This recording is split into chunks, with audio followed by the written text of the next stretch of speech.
But there actually are studies that were conducted after 9/11 which showed the effects of reduced shipping traffic on whales. And that actually comes down to whale poop. It all comes back to It poop. I'm all telling you, does. you learn so much. Because by sampling the whale poop, if it's fresh out of the whale and still floating on the surface, you can learn everything that you need to know about a whale. Not only get its DNA, but also figure out, for example, how high its stress hormones are. Hi, I'm Ayla Sparks, and this is Curator's Choice, a podcast for history nerds and museum lovers. From ancient relics to modern marvels, each episode of the show features a new museum and a curator's choice of some amazing artifacts housed there. These guardians of history will share insights, anecdotes, and the often untold stories that breathe life into the artifacts they protect. Thanks for tuning in to this Mighty Oak Media production, and enjoy the show. Hello, and welcome to another episode of Curator's Choice. Today on the show, we dive deep into the world of whales, exploring their evolutionary journey and their crucial role in marine ecosystems at the Whales of Iceland Museum. With Jonathan Rempel as our guide, we explore a one-of-a-kind museum in Reykjavik that boasts over 25 life-size whale models, including the largest animal to ever have existed, the blue whale. You'll learn about the vital environmental roles that whales play, from carbon sequestration to marine ecosystem fertilization, and trace their incredible evolutionary journey from land-dwelling creatures to the ocean's giants. We also discuss the threat of noise pollution and what a whale's poop can tell us about their health. So, without further ado, let's jump right in with Jonathan. We're not like most museums, I'll say, in that we're kind of half of an art museum and half of a science museum, where we're not really focusing necessarily on specimens so much as the works of art that are our life-sized whale models that invite people into this dreamy wonderland of whales and let them experience whales in full size in a way that they would never be able to otherwise. You have 23 life-size models? That's right, even more, actually. We have 23 different species, and some we have more than one model of on site, and so we have over 25 models. The amount of space you would need. Yeah? So tell me a little bit about these models. They must be custom made, and I even saw that you guys make them after a real whale in the wild. That's correct, yeah. So when this museum first opened in 2015, there wasn't any factory or company in place that was capable of making models of such a size that kind of conformed to the original idea of the founders of the museum. And so they had to look abroad for that. And of course they turned to the country which is the master of manufacturing, and that's of course China. So how they did it at the time was they sent off these plans to a factory in China, which produced what we can say are the shells of the whales, which were then shipped to Iceland in pieces and then assembled and hand-painted here in Iceland by a team of painters working with marine biologists to make sure that every single model is as lifelike and as accurate as possible. Do you know what they're made of? Yeah, so they're actually hollow, and they're kind of foam, styrofoam, which are formed around a metal skeleton, a steel skeleton. They're actually a lot lighter than they look, and that's why they're all able to hang from the ceiling. Oh, wow. And so you have so many. What is the biggest one and what's the smallest one? The smallest one is our harbor porpoise, which is the smallest whale in the North Atlantic Ocean. The largest is the blue whale, which is the largest animal ever to live on our planet. So you'll have to let me know if this is true or not. As a kid growing up, you always hear that a blue whale's heart or the arteries are big enough that you can put your head in them. Is that true? That is true. Wow. One of the biggest myths or urban legends is that the arteries of a blue whale are big enough to swim through. That's not the case, but they are large enough to stick your head through. So they are literally about this wide around, about 20 to 30 centimeters in diameter, which that's pretty big for sure. When they were starting this museum, was it the bones of something else and they purchased the museum? Did they expand? Yeah. Were they the ones that decided to do the life-size models? The original founders of this museum saw an opportunity in an empty building on the outskirts of downtown Reykjavik. The building wasn't old, it had just been built. The original purpose was to be used as a tire workshop, actually, and warehouse. And so the original plans of the building had one side of the building with garage doors where cars could pull in and get their tires changed. But it was never used for that purpose. For that porpoise, For that you mean? purpose. Yes, Sorry. exactly. I couldn't miss that dad pun. No, that's definitely a good way to start. But the tire center never materialized, and the building went unused for a couple of years until some very smart people saw an opportunity here, and they brought together a lot of ideas and made this place happen in a very eco-friendly way, using a building that was already there rather than constructing something from scratch. That dedication to the environment and that respect for the environment is kind of followed throughout the history of this museum ever since. What is the importance to whales in Iceland and Icelandic culture? What do the general people of the country feel towards whales and the Whale Museum? That is a very complicated question, actually. So complicated that I'm writing a whole book just to answer that exact question. It's a book about the relationship between Iceland's people and whales over more than 1,000 years. And it has changed a lot. It started out that whales were seen as a source of sustenance and nutrition from the sea. When whales randomly washed ashore, dying of natural causes rather than by hunting, that was a major stroke of luck to early Icelanders, because Iceland was very prone to famine, to starvation, because of very, very difficult weather here. It was very difficult to raise crops, and livestock were often just wiped out by very harsh winters. When whales washed up on shore, that was a source of food for Icelanders. Not a primary source, but definitely a great addition in times of need. The early idea that Icelanders had about whales was one of respect, that they were a gift from the sea, a gift from the gods, a major stroke of luck. And to this day, actually, the word for stranded whale in Icelandic, hvalreki, is also taken to mean a massive stroke of luck. It's actually woven its way into the Icelandic language, that early reliance on the ocean. And that's how it was for nearly all of those 1,000 years of Icelandic history, really. It wasn't until very recently, historically speaking, that Icelanders began to hunt whales. And even then, it was on a very small, sustainable scale, taking only what was needed to survive and nothing else. It wasn't until really living memory, the past 80 years or so, that commercial whaling actually started up in Iceland. The idea that whales could be taken and that their meat could be sold at a profit. That's a relatively new concept in Icelandic history. And so today, opinions on whales are divided. It used to be that the majority of Icelanders were in favor of whaling, that it was just a good economic practice, it gave people jobs, it provided stimulus to the local economy. However, since the advent of whale watching in Iceland, more and more people are being swayed to the idea that whales provide much more benefit when they're alive and well.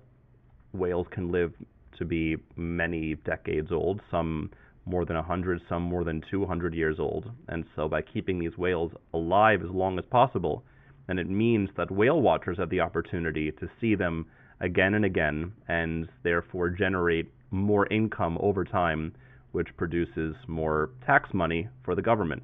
Whale watching is a major flipping upside down of the original concept of what whales are worth to us. For the first time, the benefits are and that's not even to mention the ecosystem services, the ecological benefits that whales have for us. We're only talking about the economic benefits. And so there's been a major reversal in opinions on whales. And finally, the majority of Icelanders see whales as something that should be protected and watched rather than hunted. What are some of the eco benefits of whales to Iceland? Yeah, the benefits are actually massive as the whales are, you can say.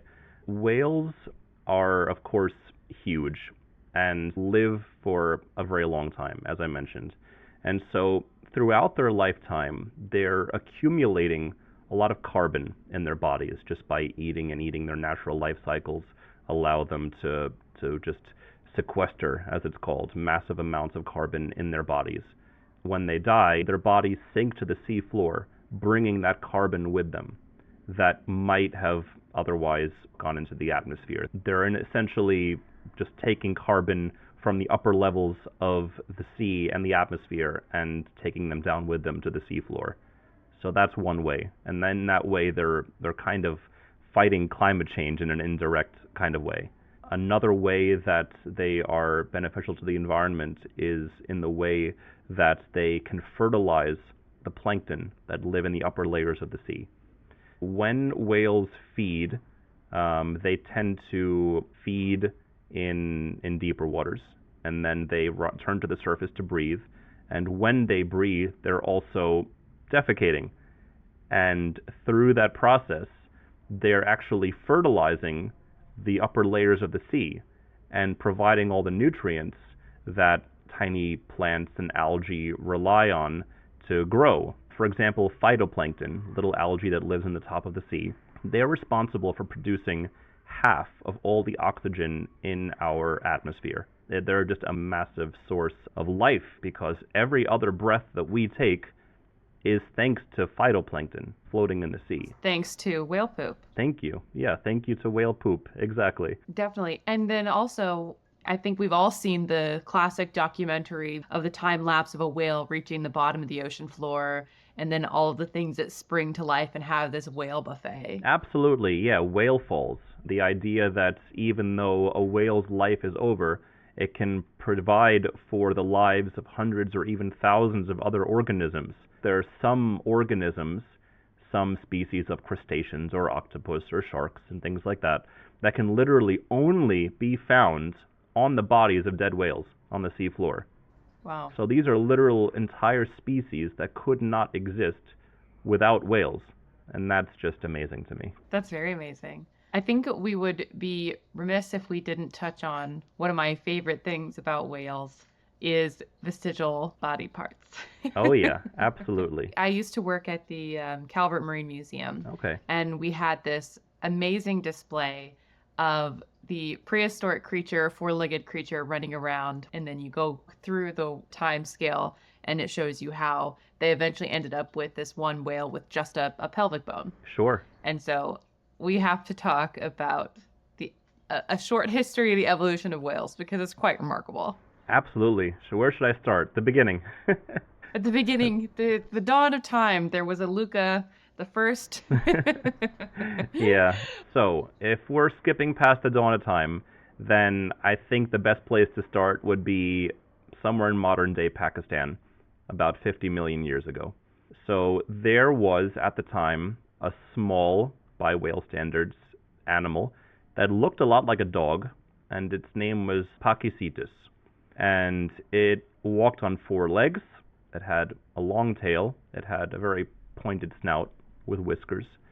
And at the end of its 4 feet were, its 4 legs were feet that looked very much like hooves in a way. And this animal fed on probably a mixture of prey on land and in the sea. And if you saw this animal today, you would never think of it as a whale. You would think, oh, that's a very strange looking dog, or maybe that's some weird wolf that just came out of some jungle somewhere. But this was in fact the very first whale, the Pachycetus. For whatever reason, something pushed this animal and its descendants to feed increasingly more and more on food from the sea, fish and other marine life. And eventually they became so entirely dependent on prey in the sea that they actually left the land in search of it. Over time, their bodies changed. Their legs changed into forms that more enabled them to swim. And they slowly, over time, lost their hind legs completely as their front limbs evolved into their flippers.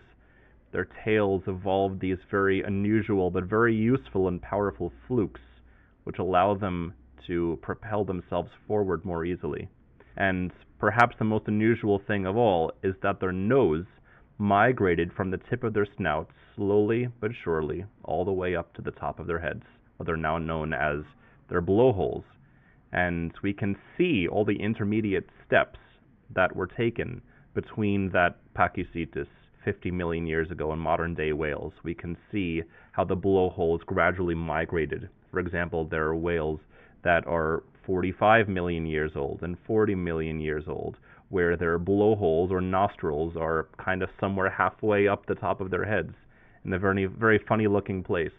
But at some point in their history, they became so reliant on the sea that they became unable to return to land. They still had their lungs, so they were unable to not have to go to the surface Exactly. and get air that way. Possibly the most inconvenient thing for a marine animal to have is lungs. These poor whales, so perfectly adapted to the sea in every conceivable way, but they have to breathe air. How annoying is that? So annoying. They're just looking at these fish being so jealous of those lovely gills. Exactly. Well, and so what is a vestigial organ, and how did that play into how we discovered that whales were actually a four-legged land rover at one time? So the vestigial organs are basically the little leftovers that we can see on the bodies of living animals today. So the vestigial organs are very common in nature. There are several in our own bodies even. For example, the appendix is largely a vestigial organ, although it does, scientists believe, still serve some purpose here and there, just not as much as it used to.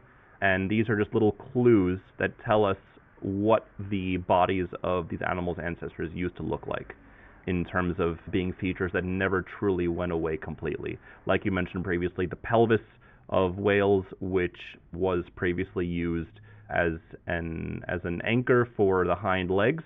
Whales do not have any hind legs any longer, and so the pelvis is essentially useless now, and yet whales still have it because it never had an opportunity, or more realistically, a need to disappear. And so those little clues tell us what these animals used to look like and how they used to use their bodies. Another big example of a vestigial organ in whales is their fingers. That's a big vestigial feature, of course. Oh, yeah. Because if you were to look inside the flipper of any living whale today, you would see that their flippers are essentially just big old meat mittens. And inside they have finger bones, just like we do. And they have absolutely zero use for those fingers, and yet they still have them. And that's just a clue as to where these animals came from. They're just a funny little leftover that gives us clues to the past. So speaking of these kinds of bones, and some that might not have much use anymore, you do have some bones at the museum? Yeah, so we have a few skulls on display, we have a few vertebrae on display, some rib bones, and these are just kind of examples of what these animals have in their bodies, which are analogous to our own bones. But one of the more unusual bones that we have on display is the ear bone of a humpback whale. And that's something that we're pretty much all familiar with, that we have very tiny ear bones in our ears. The hammer and the anvil and the stirrup, the tiniest bones in the human body. Well, the ear bone that we have on display here is about 150,000 times heavier than our tiny ear bones. So it gives a little bit of perspective as to just the sheer difference, not only in size, but in form and function of some parts of these animals' bodies. I don't know why, but when I was a kid, I also always just assumed that animals that were under the water didn't have ears, because when you go underwater, everything sounds really muffled and you can't hear anything. So talk a little bit about the vocalization of whales and why would they even have these ear bones to begin with? If you're underwater, you don't need to be hearing things. So yeah, hearing is extremely important for whales underwater, especially the whales that are capable of diving to incredible depths. So we can divide whales broadly into two main groups: the toothed whales, which includes the dolphins, the porpoises, some other well-known whales like sperm whales and narwhals, and basically all of the whales, or cetaceans is another word for them, that have teeth.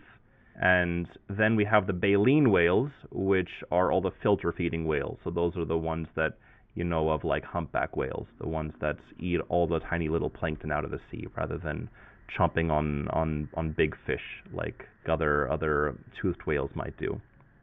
Well, toothed whales also have a built-in sonar called echolocation.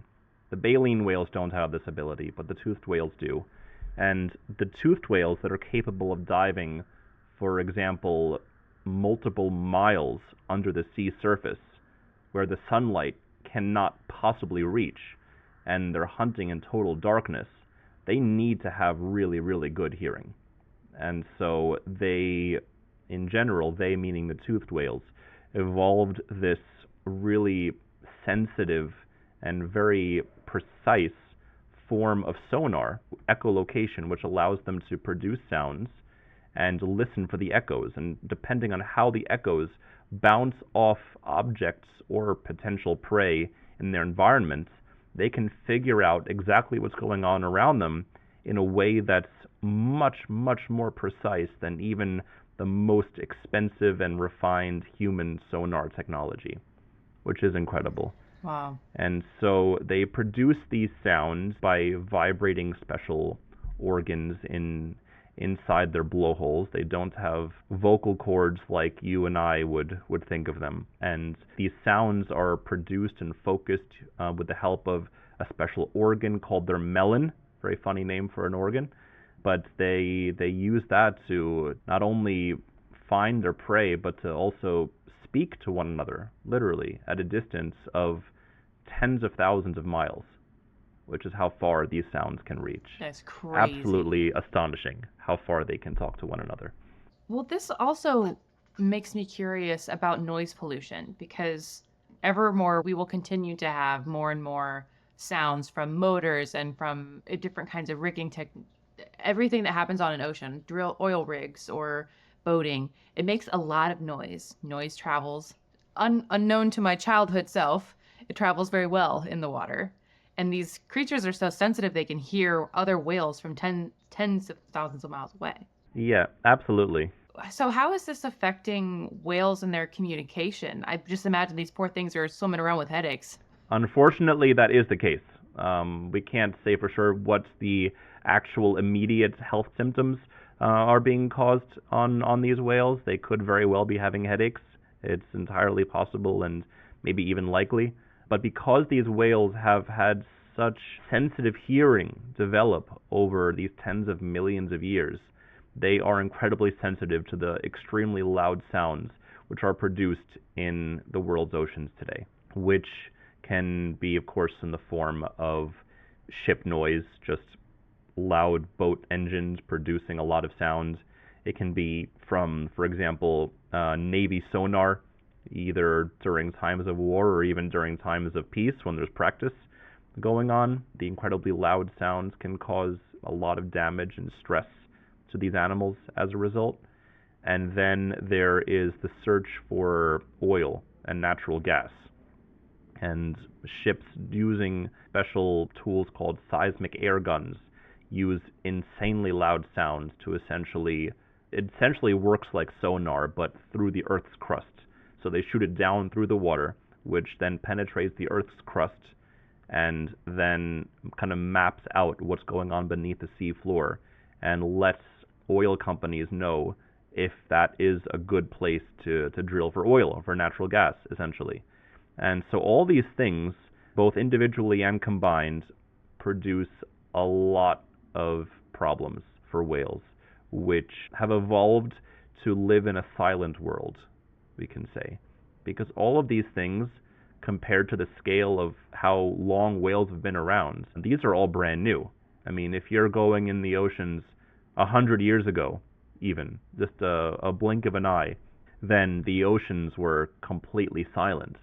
And this is within a single whale's lifetime. Exactly. That's the thing. When you think about it, because whales can live to be more than 100 years old. So there are whales that literally are just in their adulthood now that remember in their childhood a silent world, and now and the worlds that their descendants now have to inherit is just one of noise, is one of of pain, really, which is just, it's awful. It's, yeah, very depressing. We'll definitely have to think of some positive things to end the episode with. We'll Definitely. be like a newsreel, right? So you talk up in the little bit in the beginning, get everyone interested, in the middle, the reality of the bad situation, and then we'll end with hope. There's enough hope out there for sure. Yeah, before we get to the hope part, these whales kind of actually got a bit of a sound vacation during COVID. How did COVID change the patterns of activity happening on the water for people? And then what was the impact of that on whales? I'm assuming it might have made some difference in their migrations because they have daily migrations and they also have yearly migrations, right? That's right. Yeah. So their daily migrations would be the migrations then in which they follow their food as they move around in their feeding grounds, rather, you can say. And their yearly migrations involve their migration between the feeding grounds, generally in cold waters, and the breeding grounds, generally in warm waters. COVID definitely was good for whales. It's kind of a strange way of putting it, but that is the case. The fact that there was a sudden precipitous drop in shipping traffic meant that, as you say, whales got a bit of a break. They got some peace and quiet for a change. And actually, it's very similar to what happened about 23 years ago on right after 9/11 in the terrorist attacks in the U.S. Then, a very similar thing happened. There was also a global halt in shipping traffic. I am unaware of any studies that have measured the direct impacts of the reduced noise on whales because of COVID, but there actually are studies that were conducted after 9/11 which showed the effects of reduced shipping traffic on whales. And that actually comes down to whale poop. It all comes back to poop. It all I'm telling does. you learn so much. Because by sampling the whale poop, if it's fresh out of the whale and still floating on the surface, you can learn everything that you need to know about a whale. Not only get its DNA, but also figure out, for example, how high its stress hormones are in its blood. And it turns out that the level of stress hormones in right whales in the North Atlantic Ocean and elsewhere, before and after 9/11, there was a massive drop. So all of a sudden, whales were way less stressed out than they used to be. I can only imagine that there were very similar impacts, or effects rather, due to the drop in shipping traffic around COVID as well. And we can also kind of extrapolate the effects of having constant high stress on whales as with humans. We know for a fact, especially in humans, the damaging effects of having consistent stress from heart conditions, early death, depression, and anxiety. But I'm assuming it probably is really similar to the whales, not that you're getting out from these stress hormones. But the major question here is, how do you collect fresh whale poop? Very carefully, and there are several of these studies being done around the world. The best thing to do really is to just kind of follow whales very, very closely in a small boat, and just make sure that you have a long enough pole with a bucket at the end of it, or like a sample vial at the end of it, and just be ready and close enough that when the whale goes for a dive, which is what they usually do, or right before they dive, they usually defecate, and then just make sure that you're grabbing it right away. Really, it's thoughtful of them to do so at the top of the water rather than the bottom. So yeah, absolutely. Really, they're looking out. Definitely, they know what they're doing. So out of all of these whales that you have in your collection, do you have a particular favorite? I have a favorite whale. I have a favorite model, and I have a whale that we're most proud of, and those are three different whales. Okay. So my personal favorite whale is the orca, of course. I love orcas. I love killer whales. They're just so curious. They're so emotionally intelligent. They're so much closer in their behavior and than we think to humans. That they form these very tight-knit pods that are led by females, where they pass down their culture and their language and their traditions through the generations, the way that they take care of their children, the way that they mourn their dead, the way that they babysit for one another. They're just so close to us in so many ways. And I love orcas because even though they're so powerful and so vicious in a way, they know when to turn it off. They're that smart, and they know when the time is for just going out and hunting something big to bring it home for dinner, and they know when to be the most loving parents and grandparents they can possibly be. And that's the most amazing thing about orcas. My favorite model, on the other hand, happens to be the bowhead whale. I don't know what it is. I think that all of the models are just so beautifully handcrafted, but there's just something about the lighting in that part of the museum, the way that the eyes are just illuminated just so it really gives you an opportunity to kind of look into the eye and just give you maybe a little taste of what an actual emotional experience would be looking into the eye of an actual whale. And then the model that I would say we're most proud of is our blue whale model, because as I understand it, and I hope to be corrected if anyone knows better, but I believe there are only around 4 or maybe 5 life-sized blue whale models in the world, and we're proud to have one of those here. So it's really a unique How thing. big is this model? So our model is 25 meters in length, which is about 80 feet, 80 something feet, which is like pretty much the average size of a blue whale that you would encounter in the sea.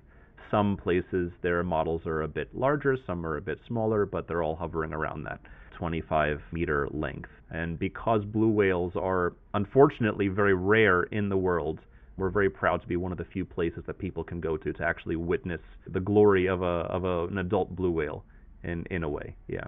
And how lucky are we currently that we are living in the same timeline as the largest animal that ever existed? I think that that's not appreciated enough, because in all of the history of all of the earth, we are living where we can see the largest animal ever to exist. That is almost word for word what I say when I talk about blue whales. It is the most incredible thing. The absolutely most incredible thing. People think that we somehow missed the age of giants, that the time of dinosaurs was, we missed out on them by 65 million years, and that we missed out on the time of giants, and that is not at all the case. The largest dinosaur ever that we know of was about 70 tons, maybe. I mean, that's just a guess based on, 2 leg bones and part of a spine or something that have been found. And yet the blue whale that swims in the sea today is 3 times heavier than that. These are absolute massive creatures, and the fact that we can share our planet with them and talk about them at the same time, it's mind-blowing. And see them? And see them, yeah. If we're lucky. It is incredible. And collect poop samples from them? I mean... Exactly, yeah. I want to make sure to mention my favorite whale species, and it's the narwhal, simply because hardly anyone knows that their unicorn horn, is actually teeth, and I think that right. is remarkable. That's right, yeah. We still get people all the time into our museum who are surprised that we have a narwhal model, because they didn't know that they were real whales, that people thought that they were just legendary. I get it, though. They don't look like they should be real. No, it's the most ridiculous looking whale by far. I mean, just how inconvenient must it be to have a horn, a tusk, really. The horn is basically their version of the molars, right? That erupts through their head. They're canines. They're canines. Yeah, so they have only 2 teeth in their whole mouths. They're canines. And one of those canines, usually their left one, grows to be so long that it pierces through the upper lip and grows outwards in a spiral, reaching 3 meters or 10 feet in length at the most, which is just so wild. It's wild. And I also don't know if this is true or not, but I know that they have some sensors on the horn or the tusk that can detect something in the water. What's the purpose of these darn horns? So the purpose, as far as we can tell, just the main purpose is pretty much to show off to other whales. So it's pretty much just the males that have the tusks, and then the females don't. Oh, so sexual selection. Sexual selection, that's right. So it's just a huge and unusual case of sexual dimorphism, differences between the male and female of a certain species. And so it's pretty much just a way to show off to females. That being said, scientists and dentists actually have dissected these tusks and found just thousands, millions of little nerve endings inside the tusks, which may provide additional information to the whale about its environment. For example, its the temperature and salinity and things like that. And there are even theories that they might be able to somehow communicate this information to each other by rubbing their tusks together. Wow. Which is wild, especially when you think, why shouldn't the females be able to do that too? You know, it's not a very equal species, the narwhal. It's remarkable. Well, so what kind of, I mean, you guys must do some fun events. And I know if you go, you have some audio tours. It looks like there might even be an app on the website. Yeah, so we do have events throughout the year. Have events ranging from family-style events where we have scavenger hunts and quizzes and things like that. We have also film screenings throughout the year. We have art workshops. We're actually thinking of starting yoga classes soon. Yoga under the whales. Aww. That is fun. Yeah. And yeah, the audio tours, we have an audio guide that can be loaded onto your smartphone. And yeah, we have 17 languages and counting, which I think puts us as one of the highest languages at any museum in the world, if I'm not mistaken. Oh, that's very cool. That's so inclusive. Look at you guys. That's the goal. That's the goal. That's awesome. Well, thank you so much for meeting with me and sharing this amazing museum. Oh, of course. It was my pleasure, and it's such a pleasure talking to you as well.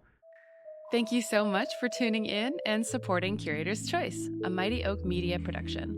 If you enjoyed the show, please consider subscribing and rating the show on Apple Podcasts, Spotify, YouTube, or wherever you get your podcasts.